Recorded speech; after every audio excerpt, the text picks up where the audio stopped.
रानीवाड़ा पंचायत समिति की विभिन्न ग्राम पंचायतों में करीब 3 करोड़ रुपए की लागत से प्रधानमंत्री नरेंद्र मोदी के ड्रीम प्रोजेक्ट स्वच्छ भारत मिशन को जेब भरो मिशन में स्थानांतरित किया जा चुका है और हालात इस कदर बिगड़ चुके हैं कि सिस्टम से संभालना मुश्किल हो चुका है।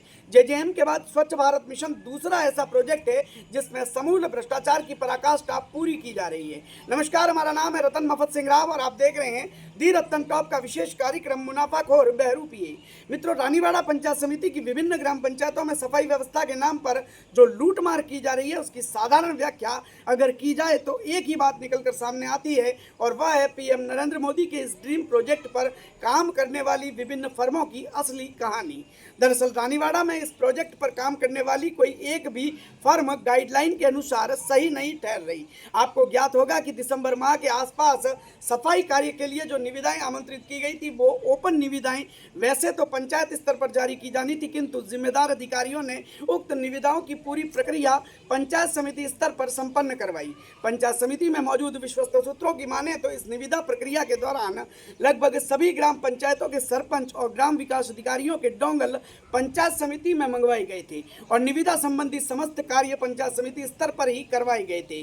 अब ऐसे में कौन सी शर्तें लगानी है और कौन सी नहीं लगानी है वह ग्राम पंचायत स्तर पर तय न होते हुए पंचायत समिति स्तर पर तय किया गया था। इस बीच यह भी संदेह प्रकट होता है कि संपूर्ण प्रक्रिया के दौरान कौन सा टेंडर खोलना है और कौन सा नहीं खोलना, किसको योग्य घोषित करना है और किसको अयोग्य घोषित करना है, वह तमाम प्रकार की कार्रवाई पंचायत समिति स्तर पर ही की गई होगी। चूंकि निविदा खोलने के लिए जो शर्तें थी उनकी भी पालना अब संदेह प्रकट कर रही है। वहीं 4 महीने कार्य करने के बाद कई ग्राम पंचायतों द्वारा भुगतान भी कर लिया गया है, लेकिन संबंधित फर्म ने कौन से मजदूरों को पेमेंट दिया, कौन से मजदूरों का इंश्योरेंस करवाया और कौन से मजदूरों का जीएफ काटा, यह अभी तक स्पष्ट नहीं हो पाया है। आपको जानकर हैरानी होगी कि किसी भी निविदादाता ने घर घर से कचरा नहीं उठाया है और तो और किसी भी निविदादाता के पास में कचरा उठाने के संसाधन तक नहीं है। वहीं आश्चर्य की बात तो यह है कि उन तमाम फर्मों का भुगतान कर दिया गया है। याद रहे कि राज्य सरकार ने स्पष्ट निर्देश जारी किए हुए हैं कि किसी भी फर्म को 2 से अधिक निविदा नहीं दी जाए, किंतु पंचायत समिति रानीवाड़ा में दिसंबर माह के दौरान हुए टेंडर में सिंगल एक फर्म को 5 से लगाकर 17 ग्राम पंचायतों में सफाई टेंडर दे दिए गए, जबकि उनको किसी भी तरह का कोई पूर्व अनुभव भी नहीं था।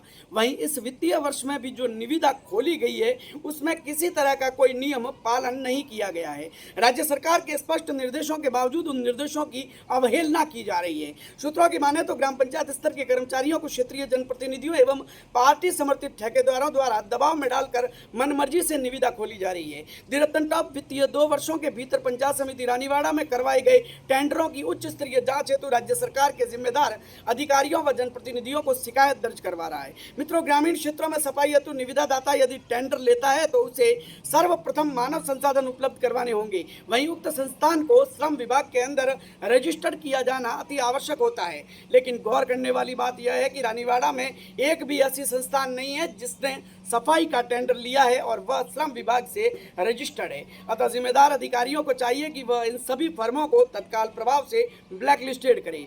बिना सफाई किए पीएम मोदी के ड्रीम प्रोजेक्ट स्वच्छ भारत मिशन से आए 3 करोड़ रुपए अगर इस प्रकार से अनुभव इन फर्मों को बांटे जाते हैं तो हाथ कंगन को आरसी क्या, क्योंकि चोरी के उद्देश्य से भ्रष्टाचार के बूते धन अर्जित करने की लालसा रखने वाले ठेकेदारों को गाँव भले कूड़े के ढेर पर पड़ा नजर आए कोई फर्क नहीं पड़ता। गत कुछ माह पहले रानीवाड़ा पंचायत समिति की आलड़ी ग्राम पंचायत में तकरीबन 2 लाख रुपए की राशि इन्हीं में से एक फर्म को सफाई टेंडर लेने के बाद धरातल पर बिना कोई काम किए दी गई थी। अब जब हकीकत सामने आई तो पता चला कि संपूर्ण आलड़ी ग्राम पंचायत में उक्त फर्म द्वारा कभी भी सफाई कार्य किया ही नहीं गया था। वहीं इस मामले में ग्राउंड रिपोर्ट भी बनाई गई है जो जल्द ही सभी के सामने होगी। मित्रों, हम जल्द ही इस मामले में स्थानीय भाजपा नेता व पूर्व विधायक नारायण सिंह देवल से उनका पक्ष जानेंगे। क्योंकि ईमानदार जनप्रतिनिधि होने के नाते देवल इस प्रकार से किए जा रहे भ्रष्टाचार को सिरे से नकारते हैं, किंतु नियम विरुद्ध टेंडर हथियाने वाली फर्मों को ब्लैकलिस्टेड किए जाने के अलावा पूर्व में किए गए भ्रष्टाचार पर वे क्या एक्शन लेते हैं